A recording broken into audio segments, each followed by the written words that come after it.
Ya, penyelenggaraan KTT ASEAN Amerika Serikat telah ditutup. Lalu bagaimana hasil pertemuan di KTT ASEAN AS 2022? Kita telah bergabung saat ini dengan jurnalis VOA di Washington DC, Amerika Serikat, Virginia Gunawan. Selamat siang di sana, Virginia. Untuk hasil dari KTT ASEAN Amerika Serikat ini seperti apa, terutama untuk hubungan antara Amerika Serikat dengan Indonesia? Tival dan pemirsa Kompas TV, sampai saat ini meski KTT-nya sudah selesai, tapi belum ada komunike antara ASEAN dengan Amerika Serikat. Namun yang bisa saya laporkan saat ini adalah kemarin Gedung Putih sudah mengeluarkan rilis dan mengumumkan bahwa Amerika Serikat akan memberikan anggaran sebesar 150 juta dolar Amerika Serikat dari KTT kali ini, menambah dari sebelumnya tahun lalu pada Oktober lalu ketika diadakan KTT yang sama, itu menambah 102 juta untuk menjaga sentralitas ASEAN, maksud saya, mempererat hubungan ASEAN dengan Amerika Serikat dan peningkatan sumber daya manusia. Salah satu topik yang juga dibahas dalam agenda pada KTT yang pada hari kedua ini yang dipimpin oleh Wakil Presiden Kamala Harris adalah tentang keamanan dan ketahanan kemaritiman di wilayah Asia Tenggara. Ini termasuk juga memberikan pelatihan pertahanan dan juga pemulihan, termasuk juga tentang terkait dengan pemulihan kondisi pasca COVID-19 dan juga inisiatif hijau dan energi terbarukan untuk membangun iklim investasi yang lebih kondusif dan juga lebih ramah lingkungan di kawasan Asia Tenggara tersebut. Tival.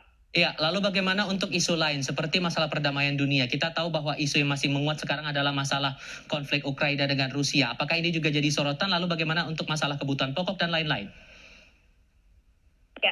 Untuk masalah Ukraina, dan dari beberapa informasi yang kami himpun dan kami mencoba untuk menggali, apakah Ukraina nanti akan disebutkan atau akan muncul dalam komunike dari KTT ASEAN Amerika Serikat kali ini. Namun masih belum bisa dipastikan seperti apa. Dan pertanyaan keduanya, apakah Rusia akan muncul dalam komunike tersebut? Karena kita ingat Amerika Serikat ini sangat enggan, kondisinya saat ini sangat enggan untuk menyebut Rusia.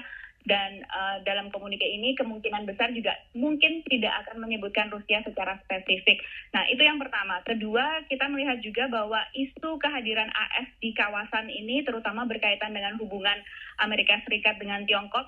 Kalau kita perhatikan secara geografis, memang Amerika Serikat itu mendapatkan tantangan dibandingkan misalnya Tiongkok yang secara geografis lebih dekat dengan Asia Tenggara. Itu jadi salah satu tantangannya. Yang kedua, Tiongkok punya keunggulan ketika mereka mempunyai hubungan dagang ataupun perjanjian dagang dengan ASEAN, RCEP salah satunya. Sehingga ini membuat posisi Amerika Serikat agak tersudut dibandingkan dengan kompetitornya, terutama dalam kaitannya dengan hubungan Amerika Serikat dan Tiongkok saat ini. Dan selain itu juga ada kepentingan keamanan dan ketahanan regional, terutama dalam bidang kemaritiman. Kita ingat Laut Cina Selatan memang sering menjadi salah satu sumber konflik, dan yang kedua adalah Selat Taiwan. Jadi ini ada beberapa isu yang akan muncul dan beberapa isu juga yang diprediksi akan menjadi salah satu pilar yang menjadi salah satu faktor di mana Amerika Serikat akan lebih banyak berinvestasi di Indonesia atau pilar ekonominya, salah satunya adalah terkait dengan inisiatif ekonomi hijau.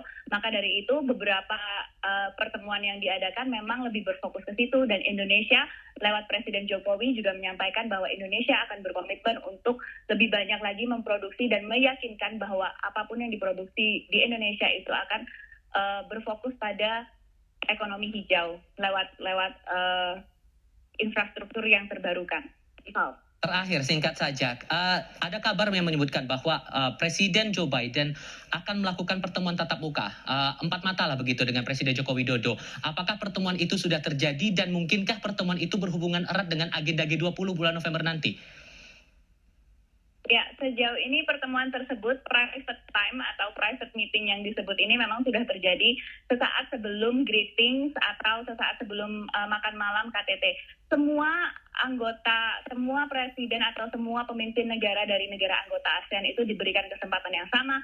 Namun ketika dikonfirmasi oleh VOA lagi, juru bicara Gedung Putih menyatakan bahwa mereka tidak punya akses terhadap informasi apa yang disampaikan antara kedua pemimpin negara tersebut, dan posisi Biden sampai saat ini masih menyatakan bahwa akan mengeksklud atau akan menyampingkan Presiden Rusia Vladimir Putin untuk saat ini, terutama pada kehadirannya di G20 nanti.